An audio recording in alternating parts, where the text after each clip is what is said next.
Hola, ¿qué tal? Bueno, tal como se los dije, o se los indiqué, eh, voy a hacer un video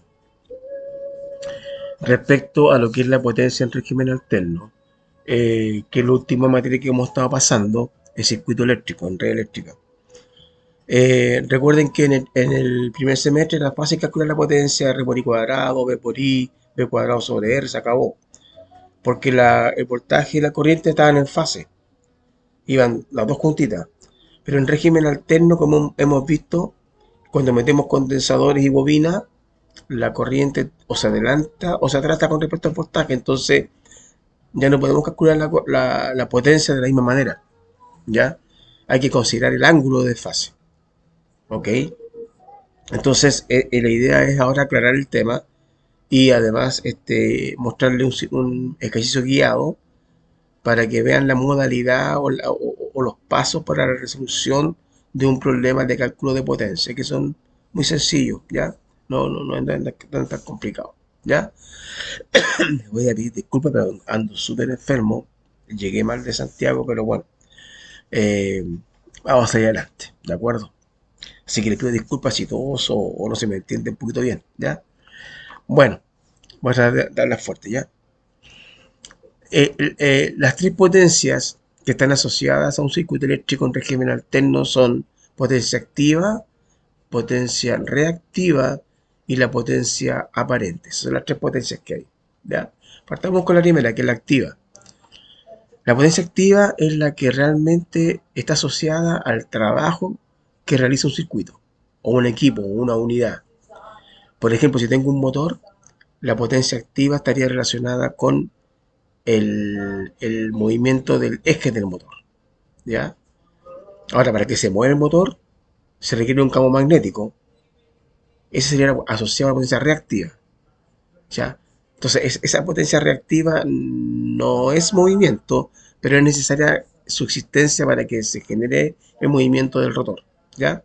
Entonces, la potencia activa es la potencia que está asociada a la que yo requiero, que necesito. Por ejemplo, si yo tengo una ampolleta y le entrego potencia, energía eléctrica, parte de la potencia se va en luz, que es la activa para mí, que es lo que necesito, pero otra parte está en calor, el efecto Joule, ¿de acuerdo? Más bueno que se entienda, ¿de acuerdo? Okidoki. Entonces, miren, bueno, se mide en watts, ¿ah? O vatios también le llaman, pero se mide en watts, se denota por la letra P, y su ecuación es V por I, voltaje por corriente, por el coseno del ángulo que separa la corriente del voltaje, o el ángulo de desfase. ¿Ya?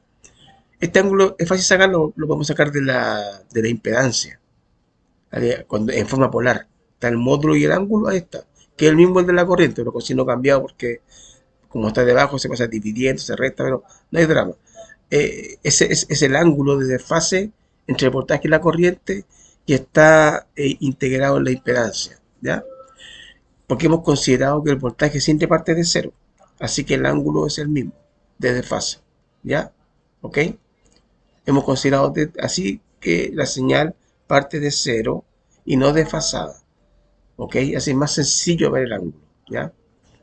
Ok, entonces V sería el voltaje en voltio y la corriente en amperes, y el coseno de phi o coseno de teta es el coseno del ángulo de desfase entre el voltaje y la corriente. ¿Ya? O sea, si está la voltaje está acá, la corriente aquí 45 grados, si es inductivo y la corriente acá si es capacitivo. Cuarto cuadrante si es capacitivo, primer cuadrante si es inductivo, ¿de acuerdo? No me equivoqué, perdón. Cuarto cuadrante si es inductivo, que se atrasa la corriente. Cuarto cuadrante si es inductivo y primer cuadrante si es capacitivo. ¿Ya? ¿Ok?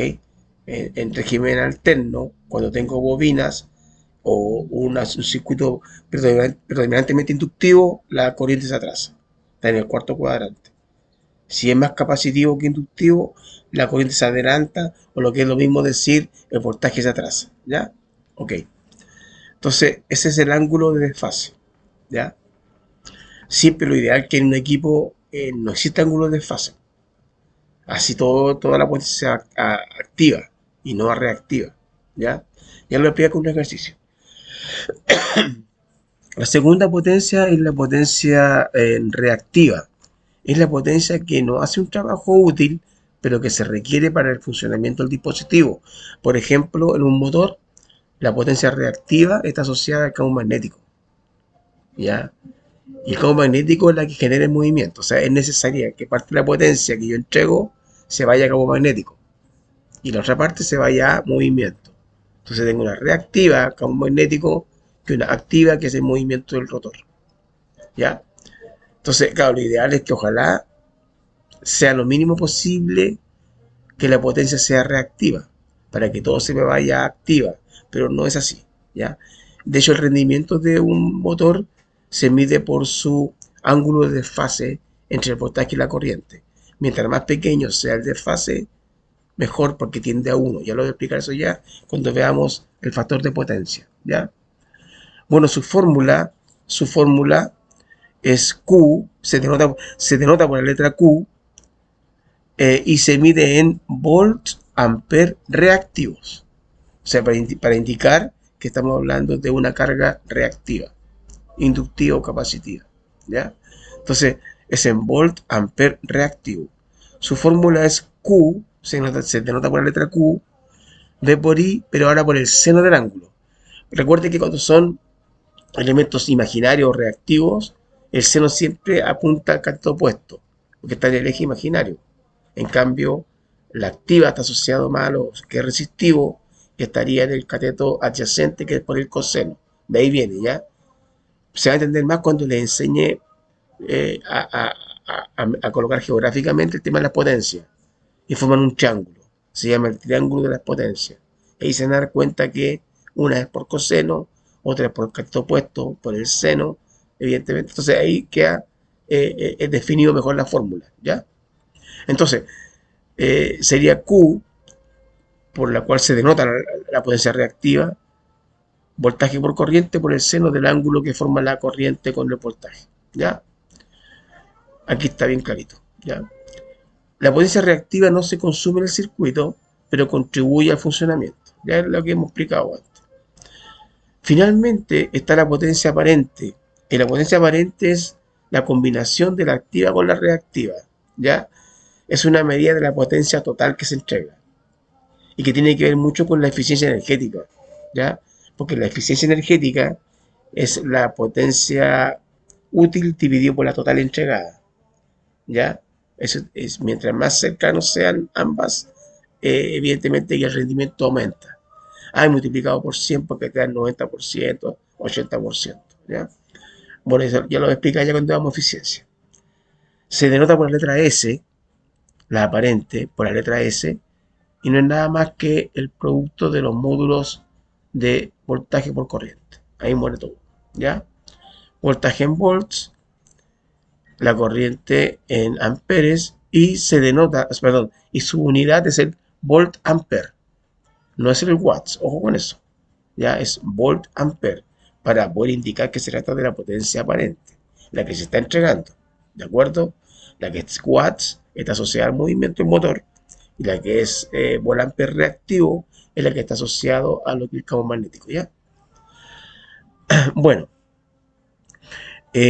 ¿cómo podemos entender esto a través de un ejercicio guiado? ¿Ya? Voy a calcular las potencias activas, reactivas y aparentes del circuito. ¿Ya? Tengo un circuito al régimen alterno con 110 volts y 60 Hz. No hay desfase, así que es cero. Y tengo la resistencia de 10 ohm, una bobina de 40 milihenrios y un condensador de 265 microfaradios. ¿Ya? Paso 1. Lo de siempre. Primero calculamos las reactancias capacitivas e inductivas. La reactancia inductiva va a estar dada por 2 por pi por F por L, J imaginario, lo que da 2 por 3,1416 por 60 por 0,04 y me da J 15,08, la inductiva. La capacitiva es menos J, 1 partido por 2 por pi por F y por C. Y aquí lo tengo ya con los números, 2 por 3,14 por 60 y por el condensador, por C, que es 0,000265, ¿ya? Si hago esta división me da menos J10, ¿ya? Ya tenemos las dos reactancias, inductiva y capacitiva. Ahora, como están en serie, ¿qué se hace? Se suman nomás estas dos reactancias y nos va a dar que es 15,08 menos J10 es igual a J508.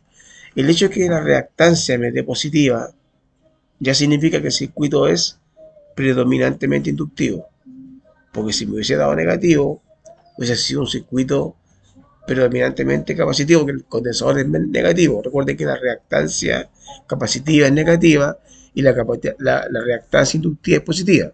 Si yo hago la mezcla de los dos y me da positivo, el circuito es de carácter inductivo. Si me da negativo, el circuito es de carácter capacitivo. ¿De acuerdo? Gana el capacitivo algunas veces, gana el inductivo otras veces. En este caso ya sé que el circuito es predominantemente inductivo porque me dio positivo, ¿ya? Entonces, ¿cómo calculo la impedancia? La impedancia del circuito va a ser 10, acuérdense que hay la resistencia 10 más la combinación de estas dos, de la reactancia, ¿no es cierto? Y me va a dar 10 más J 5,08, que es el resultado de acá, ¿de acuerdo? Esto que está acá, ¿ya? Aquí ya la polar. Entonces tengo el módulo, que es 10 al cuadrado, más 5,08 al cuadrado, ya aquí me faltó 0,8, disculpen, ¿ya? Y me da 11,21, ¿ya? Bueno, y no va a afectar mucho en todo caso. Se me olvidó colocar el 0,8. ¿Ya? Ustedes lo ponen ahí cuando hagan el ejercicio solito, ¿ya? 11,21, ¿ya? Y el ángulo es tangente a la menos 1, ya despejé ya, ¿cierto? O sea que tangente de teta, despejé, pues pasé para allá. Como tangente a la menos 1 del cateto opuesto, 5,08 partido por adyacente 10, y eso me da 26,93 grados, ¿ya? Ese es el ángulo de desfase, coincide el ángulo de desfase entre el voltaje y la corriente, que son los 26,93 grados, ¿ya? Y aquí lo pongo como la impedancia, módulo, y 26,93 grados, ¿ya? Finalmente calculamos la corriente, ¿no es cierto? Y me va a dar 110, que es el voltaje, con 0 grados, porque era 0 de fase, dividido por el Z, en la resistencia en régimen alterno, que sería 11,21 con su ángulo 26,92, y justamente me da 9,81 con el ángulo de fase negativo, ya que estoy en el cuarto cuadrante. Aquí está el cuarto, aquí está la corriente, acá está el voltaje y acá está la corriente, en el cuarto cuadrante, ¿ya? Inductivo, se retrasó la corriente, la retrasó por la ley de Lenz, ¿ya? Por la oposición de la bobina a la corriente, ¿de acuerdo? Okidoki, ya tengo el ángulo ya. Se fijan que el mismo ángulo que tengo yo acá en la corriente que el ángulo de la impedancia, con signo cambiado, no, porque calculé la corriente, pero el ángulo es el mismo, ¿te fijas?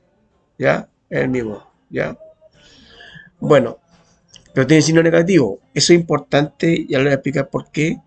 Cuando sepan que es inductivo, el triángulo va a quedar hacia abajo, ¿ya? Igual que la corriente. Ya lo voy a explicar ya. Listo, ahora vamos a calcular las potencias. El paso 2 sería la potencia solicitada, ¿de acuerdo? Potencia aparente, multiplicamos la tensión por la corriente, ¿ya? Ojo, en este caso en la potencia aparente no se consideran los ángulos, tal como está la fórmula, ¿ya? Y los valores son absolutos, son todos positivos, ¿de acuerdo? Entonces tengo 110 por 9,81, que es la corriente, acá está, 110 por 9,81, y eso me da 1079,1 volt ampere. Ya, esta es la aparente, ¿de acuerdo? Ahí está. S es igual a 1079,1 volt ampere, ¿ya? Listo, está la aparente, ¿ya? Que es la total, es la que relaciona ambas potencias, ¿ya? Ahora viene la activa, la útil, la que se mide en watts, la que realmente yo necesito, ¿ya? Se multiplica la potencia aparente, la misma que está acá, porque por I, esta que está acá, esta se multiplica la aparente por el coseno del ángulo. O lo que es lo mismo, V por I por el coseno del ángulo, ¿ya? Pero como V por I la aparente la ponemos al tiro nomás, ¿ya? Entonces el ángulo lo sacamos de la impedancia Z, que es 26,92, lo ponemos acá, ¿ya? Entonces me va a quedar V por I, me da 1079,1, 1079,1 por el coseno del ángulo, ¿ya? Y nos da 962,17, ¿de acuerdo? ¿Ok? ¿Estamos? Y aquí me da la potencia activa, ¿ya? 962,17 watts. La potencia activa se mide en watts, ¿ya? ¿Ok?